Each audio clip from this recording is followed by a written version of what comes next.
Bueno, amigos, rapidito nos vamos con Manuel Reyes, a quien el tránsito le jugó una mala jugada en el día de hoy. Así es. Así que vamos a tener algo de deporte. Así, adelante, Manuel. Bueno, así es. Buenas tardes para todos. Vamos a iniciar rapidito hablando de lo que sucedió ayer en el torneo de baloncesto superior del distrito. Yo voy a dar mi opinión y voy a basar el segmento básicamente en eso. Ayer, solamente para modo de información, Rafael Varias ganaba el segundo partido de la serie final del baloncesto superior del Distrito Nacional, en donde se ponía la serie a punto de mate porque es una serie pactada al mejor de 7 y ahora con un 2-0 la serie aún no ha acabado, pero sí dan un gran paso, un partido que fue sumamente emocionante tomando en cuenta que se necesitaron 2 tiempos suplementarios. De nuevo, 2 o 3 desaprensivos, 2 o 3 indecentes, intentaron y lo lograron, empañar ese gran evento, ese gran partido que, repito, ha sido de los mejores partidos en los últimos años y de los mejores partidos en una serie final de los últimos 5 o 6 años. Y lo que yo siempre he repetido aquí, por lo menos es una opinión bastante personal, el tema es el régimen de consecuencia. Mientras los fanáticos vean que hay desaprensivos, indecentes, que logren tirar botellas plásticas al tabloncillo. Incluso hubo uno que lo hizo peor, que bajó al tabloncillo a desafiar a uno de los jugadores.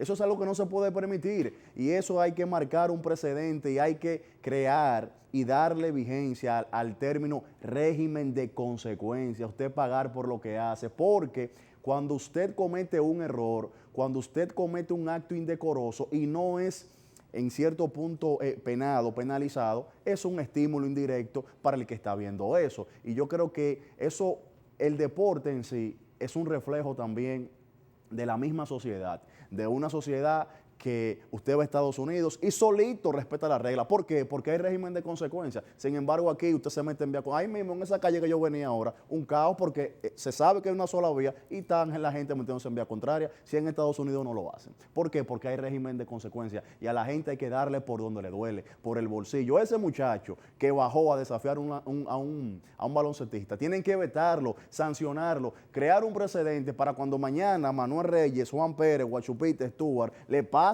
por la cabeza hacer eso, se recuerde lo que le sucedió a Juan Pérez cuando hizo eso y se creó un precedente. Lamentablemente, un torneo con mucho esfuerzo, un torneo muy bonito, una fanaticada que despierta pasiones, un Palacio de los Deportes abarrotado, lamentablemente se vio empañado ese partidazo por este incidente. Yo creo que hay que corregirlo también, así como también subir un poquito el nivel del tema arbitral, que no es una excusa, pero también es uno de los factores. Recordad, como siempre, mis cuentas de redes sociales, @Marega-Deportes, donde todos pueden seguirme y ahora les exhorto que continúen disfrutando de esta que es su propuesta de la noche. Bueno, así mismo, muchísimas gracias a Manuel Reyes. Miren, señores, Rudolph Giuliani es alcalde de Nueva York, se encuentra nuevamente en la República Dominicana.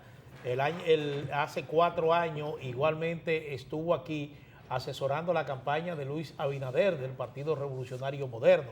En esta ocasión sostuvo un encuentro con directores de medios, acompañado precisamente del aspirante a la nominación presidencial por el principal partido de oposición, que es el PRM. Ahí se le preguntó en torno a la reforma constitucional. Su respuesta fue un poco ambigua. Bueno, sí, bueno, no, pero en definitiva él lo que dice que en esencia no se opone a una reforma constitucional, aunque lo condiciona a que esto se haga para el futuro, no para beneficiar de manera particular a una persona, y concretamente se está refiriendo al caso de República Dominicana. Él aclara que su posición es a título personal, que no compromete a los Estados Unidos, y se entiende así. Él no es parte del gobierno de los Estados Unidos, a pesar de que fue una figura importante en el estado de Nueva York, donde se desempeñó como alcalde. Pero él, que estuvo en el 2015-2016 en República Dominicana, asesorando a Luis Abinader, a quien le preparó un plan de seguridad, seguro vuelve de nuevo a prestar esta asesoría en la campaña electoral que está desarrollando ahora su cliente con mira a ser nominado a la candidatura presidencial por el Partido Revolucionario Moderno. Pero en lo que se refiere a la reelección, él dice que favorece una reforma constitucional en la República Dominicana, pero no para un punto de solo beneficio personal en el presente, sino para el futuro y con la participación de la ciudadanía. Al participar en un encuentro con directores de medios junto al precandidato presidencial Luis Abinader, aclaró que su posición es personal y no es la de los Estados Unidos. Mi recomendación como ciudadano es cambiar la Constitución para el futuro, no solo para el presente ni para ti personalmente.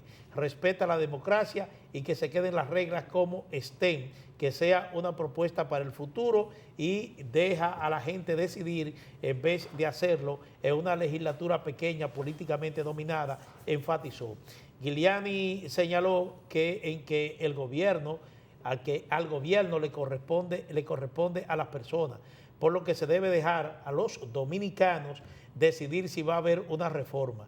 Dijo que lo preocupante es que se viene repitiendo ese proceso de modificar la Constitución cuando terminan los segundos periodos. No quiero sugerir que es por las malas razones, pero uno piensa en Chávez, en Castro, que se convirtieron en líderes autoritarios, indicó. Bueno, por lo menos reconoce que es una decisión de los dominicanos, no es una decisión que corresponde a más nadie, pero esta es la opinión que da Rudolph Giuliani, es alcalde de Nueva York, en torno a la reforma constitucional. Yo pienso que cuando él se refiere a los ciudadanos, estaría hablando de que se cree un mecanismo previo de consulta a los sectores del país o que por lo menos medie un plebiscito o un referéndum para una reforma constitucional. Aquí está establecida en la Constitución de la República la figura del referéndum. Lo que sí falta, y esto me aclaraban anoche, es el reglamento para ver cómo se lleva a cabo un referéndum. Pero lo que Giuliani debe saber, y lo saben también los dirigentes del Partido Revolucionario Moderno, puesto que ahí uno de sus principales líderes ya reformó la Constitución de la República con el mismo objetivo del que se pretende actualmente, es decir, de reelegirse en el cargo. Me refiero al expresidente Hipólito Mejía, que la Constitución Dominicana establece una vía a través de la cual se puede reformar. Y yo insisto que mientras la Constitución establezca esa vía para reformarse, no se puede hablar de que se está violentando la Constitución de la República, porque esa vía siempre está abierta. Y si usted utiliza los mecanismos que se establecen para hacerlo, usted no está cayendo en un acto de ilegalidad.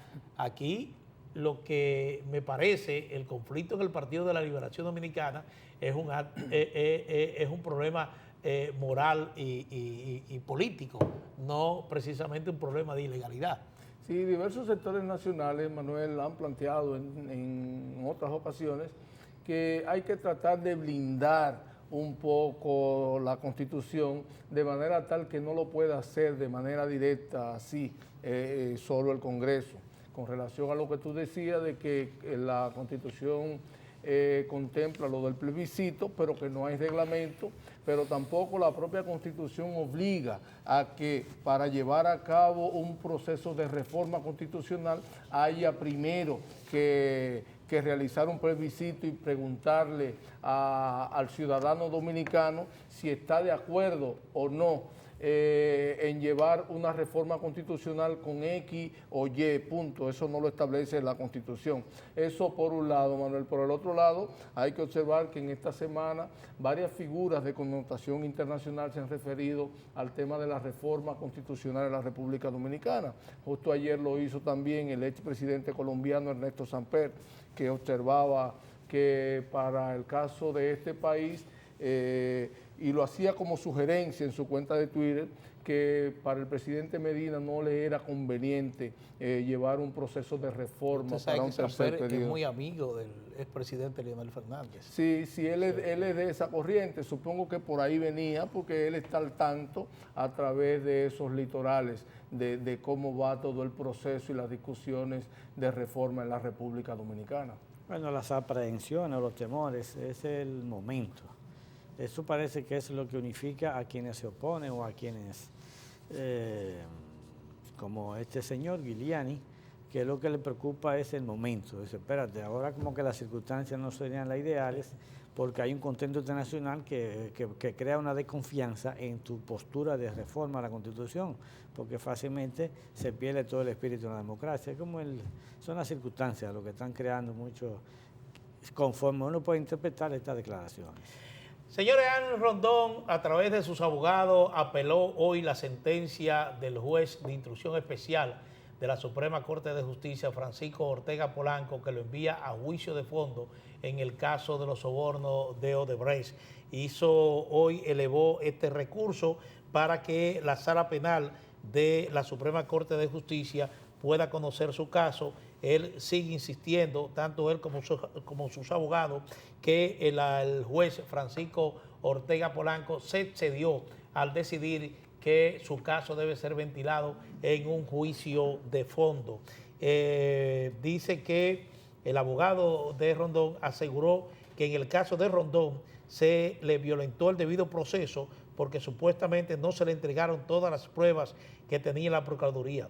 Dijo que tampoco se garantizó la tutela judicial efectiva y plantean que hubo contradicciones en la decisión del juez. A la segunda sala penal no le queda otro camino que admitir este recurso de apelación, fijar audiencia y revocar la decisión porque hay un desacato a la resolución 030 que la emitió el mismo juez ordenando al Procurador General de la República entregar todas las pruebas y el procurador no entregó una sola prueba, dijo el abogado Minier, que representa a Ángel Rondón, me refiero a José Miguel Minier. Miren, señores, fue detenido el expresidente de Perú, Alejandro Toledo, en los Estados Unidos. Hace tiempo que en su país se le inició un proceso también bajo cargos de que habría aceptado contribuciones de Odebrecht, básicamente para financiar su campaña política, y que recursos que le llegaron de esa multinacional brasileña habían sido utilizados también de manera personal. Él fue detenido ayer, martes, y a partir de ahora se inicia un proceso de extradición para llevarlo a Perú para que responda por los cargos que tiene de que había recibido alrededor de 20 millones de dólares de Odebrecht a cambio de facilitarle obras públicas a esa empresa multinacional. Y Perú es el país, si se quiere, que más expresidente ha involucrado en los escándalos de Odebrecht, y todos conocemos ya el famoso, el dramático final de Alan García, expresidente peruano, que cuando los fiscales se presentaron a las puertas de su casa, sencillamente pidió un momento, entró a su habitación, tomó un revólver y se suicidó de un disparo en la cabeza, un caso realmente, verdaderamente dramático. Pero hay otros expresidentes peruanos que igualmente están siendo procesados, incluyendo el último, Pedro Pablo Gruchinki. Sí, el último está siendo...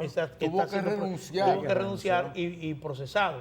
Ahora, ¿cuáles son las consecuencias inmediatas que todas estas cosas están teniendo como Perú? Perú era un país que hasta hace 2 o 3 años tenía un crecimiento económico envidiable en toda la región. Incluso su recuperación había provocado que muchos peruanos que habían abandonado el país por problemas financieros, problemas económicos, por aumento de pobreza, comenzaron a retornar al país dentro de un programa que el propio gobierno patrocinaba y auspiciaba. Y todo yo estuve en Perú hace un tiempo y realmente noté una economía vibrante, en crecimiento. ¿Qué sucede ahora? Por ejemplo, se está informando que la economía peruana apenas se expandió 0.63% en el mes de mayo, debido sobre todo a un mejor desempeño del comercio y las telecomunicaciones, que fue contrarrestado por una caída del clave sector minero y de la infraestructura, dijo el lunes el propio gobierno. El dato menor de lo esperado, es decir, este crecimiento es menor de lo esperado por los analistas que esperaban un crecimiento de 1.2%. si se compara con el débil crecimiento interanual de 0.02% en abril y con la fuerte expansión de un 6.68% en mayo del año pasado. Es decir, solo en mayo del año pasado la economía peruana creció 6.68% y resulta que ahora, en mayo de este año, apenas registra un crecimiento de 0.63%. Es decir, hay un desplome total de la economía y esto, lógicamente, es consecuencia de todos estos problemas judiciales que ha estado enfrentando Perú, donde están involucrados líderes importantes de ese país. Sí, pero vale observar, Manuel, que hasta hace algo más de 2 décadas, el gran problema peruano eran las guerrillas internas, que prácticamente desangró ese país. Y luego Perú logró dar un salto y constituirse como uno de los países de gran fortaleza institucional en toda la región. Tan así que eso explica que esos expresidentes a los que tú haces referencia puedan y en algún momento llegar y ser procesados en la justicia, porque solamente el entramado judicial de ellos, el entramado institucional de ellos de hoy día le permite hacer eso. Es decir, Perú dio un gran salto en lo institucional, aunque en lo económico tú sabes que eso sube y baja. Esperemos que la economía peruana pueda recuperarse prontamente. Bueno, mientras tanto Toledo era perseguido bastante. Era prófugo. Exacto.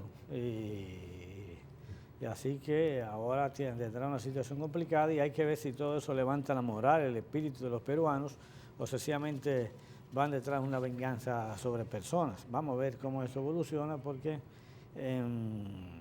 se combate la corrupción, pero como está diciendo acá, los indicadores económicos han decaído por distintos factores. Bueno, la situación en Puerto Rico no se detiene. Hoy precisamente estaba concentrada una gran protesta frente a la Fortaleza, la sede de gobierno boricua, donde incluso se anunciaba la participación de artistas muy emblemáticos de origen boricua. Me refiero a Ricky Martin, Bad Bunny y otras figuras del arte en Puerto Rico que se han involucrado de manera directa a esta protesta que exige la renuncia del gobernador Rosselló, Ricardo Rosselló. Esto realmente, esta protesta se convoca después de que diera una rueda de prensa en el día de ayer, anunciara que no se propone renunciar, que los comentarios que hizo en privado a través de una red social pueden considerarse algo indelicado, pero no ilegal. Es decir, que no ha cometido absolutamente ninguna infracción que justifique que tenga que renunciar al cargo. Bueno, señores, llegamos al final de esta propuesta de la noche por Digital 15. Diógenes Espina, Ángel Barrios, un servidor, Manuel Jiménez. Los esperamos mañana a las 6 de la tarde para que estén nuevamente con nosotros. Buenas noches.